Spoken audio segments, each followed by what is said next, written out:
Hello, this is Brook04 from Triple Threat 420. Um, I was gonna upload over this past weekend, but some things fell through that I couldn't do the videos. So hopefully I can get those done at another time. But for now, I just saw the trailer for Spider-Man: No Way Home, the new official trailer. We had the teaser trailer like a month or so ago, but the new official trailer um, that dropped sometime today, and wow, that's that's really all I can say to summarize how I feel on this movie so far. So I'm all I can say is I'm just happy that I'm excited for a new Marvel movie because my review on Black Widow and Shang-Chi weren't the greatest. I don't think they're the greatest movies. I really don't. I don't care for them. I did see Eternals over the weekend. I was gonna do a review on it, but to be honest, that movie was just, it was pretty bad. I'm not gonna lie, it was pretty bad. I didn't like it. As soon as I got out of the theater, I really forgot everything that happened. So, and it's hard for me to forget what happens in movies, even if I don't like it. So I really have to not like a movie for me to immediately forget what happens. So yeah, I'm not gonna do a full on Eternals review. Just that was my quick review. I didn't really care. I didn't like it. But back onto the subject. Let's just do like a quick little breakdown of like the different characters that we see in this movie. We see a lot more of Doc Ock, which I am super excited for. I'm a huge fan of the Sam Raimi Spider-Man films, especially Spider-Man 2, which is where Doc Ock is the main villain. And though he isn't he really isn't accurate with how he is in the comics, the way they take the character in that movie is still very good and a welcomed addition to the entire lore and history of Doc Ock. And I'm so happy to see him back in this movie. Here we get to actually see Green Goblin. I'm not restarting the video. Green Goblin. Nailed it. There we go. We actually get to see him. It's the same suit from the first Spider-Man movie with looks like some alterations. It is Willem Dafoe again, which the more and more I look back on the old Sam Raimi Spider-Man films, just the more I realize how amazing the casting was, and that's apparent as they're bringing a lot back for here. What's his? Oh my god, I'm drawing a blank on his name, but the guy who played J. Jonah Jameson in those, he's coming back to play J. Jonah Jameson in these movies. It's gonna bug me now. I forget his name, but whatever. He's coming back, so that's great. New characters that I did not know were gonna be in the film are now coming back. Electro. We didn't really get to see his face. First off, we got to see what overall he's gonna look like. And it's a lot more accurate to the comic. He's not all blue and weird like he was in Spider-Man 2, but he's back, which is really cool. I don't know if it's gonna be Jamie Foxx playing him. It would be cool if he came back for the role, because I mean I don't like Amazing Spider-Man 2. I thought that movie was pretty bad, but Jamie Foxx was okay. It was interesting how actually it was interesting. I'll just say that much. His role as Electro, maybe he redeemed himself. Maybe we got a better motivation here than he did in the last one. Sandman. We see Sandman. I was not expecting Sandman, and though he's not really shown as much, you see Spider-Man fighting Electro. You see like a big old sand build up, so that's obviously Sandman. But in that scene where he's fighting both Electro and Sandman, you can see at the bottom Lizard. You can see the Lizard from, of course, he was the bad guy in the Amazing Spider-Man. So we have so many villains from the movies, and it also seems like he's going to be fighting Doctor Strange a little bit. It looks like there's going to be a conflict between them and them trying to fix all this, which is really cool. just so much to take in. So much to take in. I'm very excited for this movie, and I'm happy because, like I said, based on my last couple reviews and my quick review that I did in here of Eternals, Marvel movies, in my opinion, has been on a bit of a decline. Um, ah, and I hate to say that because anyone who watches the channel knows I am a huge Marvel fan. If you don't see back here, that's a puzzle poster of Marvel pop vinyls. That right there. So I love Marvel. That I have so many like there, Ghost Rider, Marvel Legend right there. So I love Marvel more than DC, and it seems, well, kind of in more recent times, I've been getting more excited for DC films than Marvel films.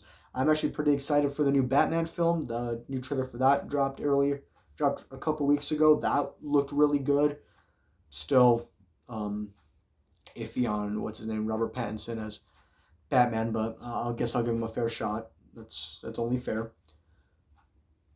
But I'm getting off topic, so I'm just happy to be excited for a Marvel film again because I feel like I haven't been able to feel that excited ever since Endgame. Spider-Man Far From Home I was excited for that one, not as much. I mean, that one was still. Some people don't like that movie. I liked it a lot. I love Mysterio as the villain, so that was cool. So I don't hate that movie, but it's okay. I like it. It's fine. But ever since Endgame came out, when we got, well, the Endgame of the MCU, the Infinity Saga, it just feels like Marvel movies are on a decline. Um, a lot is still kind of unknown about what's gonna happen. Well, not unknown, but I don't know. It's interesting and weird on where the MCU is gonna go from here. Uh, I don't know, man. Hopefully, maybe they just hit a bit of a rough patch. Maybe kind of just sped through with Black Widow, Shang-Chi, and Eternals. Because I didn't care for those movies. I really didn't. Um, so hopefully this is the start of a comeback. Hopefully this movie is good. If it isn't, this will probably be one of my biggest disappointments for films. Because, I mean, through the, over 10 years since Marvel Studios, became a thing and had been making films, they've set a very high bar for themselves. Comic book movies, of course, by the time when Iron Man came out in 2008, it was to cater to comic book fans like myself and anyone else out there, a lot kids, very kid oriented. But now they've become so much more. They attract so many different people. And, well, Eternals hasn't been doing bad at the box office, but the reviews have been terrible. And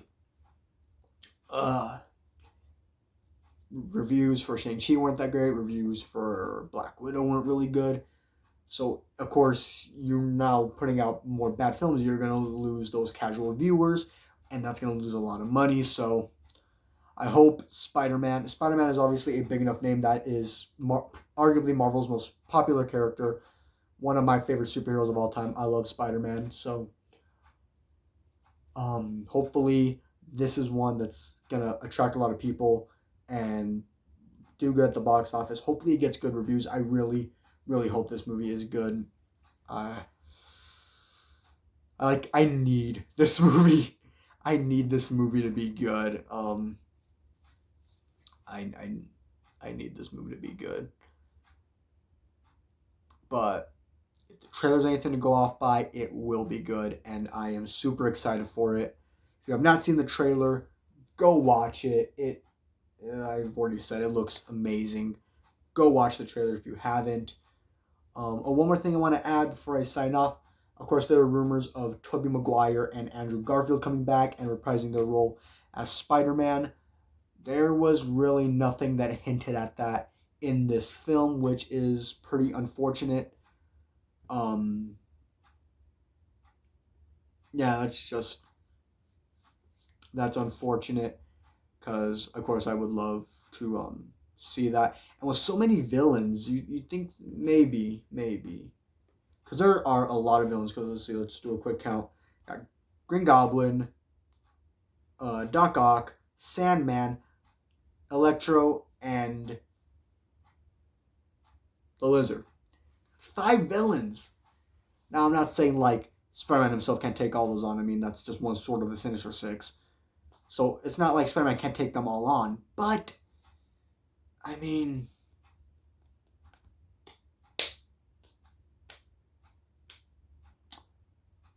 you could really use some help in there. Of course, Doctor Strange is in this movie, but like I said, it seems like there's gonna be a bit of a falling out between him and Spider-Man, so that might not a villain, because Doctor Strange isn't a villain, but another sort of enemy in there, so that could be 6-ish. So I don't know. Hopefully, I'm still hoping that Andrew Garfield and Tobey Maguire will come back, because I would really love to see that. But anyways, that is my sort of little reaction / review of the new Spider-Man No Way Home trailer. Again, if you have not seen it, go watch it. It looks really cool. Hopefully it excites you as much as it has me. And if you want to see more stuff like this, subscribe to the channel. We also do videos while we are elevated. So if you like that, if you indulge in that, or if you indulge, like I said, if you indulge in that, or if you just find that kind of stuff funny, go ahead and watch that. Some pretty funny stuff happens, I think. I don't know. I can't really remember, because obviously. So, yes, subscribe to the channel, like the video if you liked it. If you've already seen the trailer, put your thoughts in the comments down below. I mean, why not? And we will see you all in the next video. I don't know what it's going to be, if I'll upload first or if Jay or Twin will upload first, but there you go. Have a good day, ladies and gentlemen.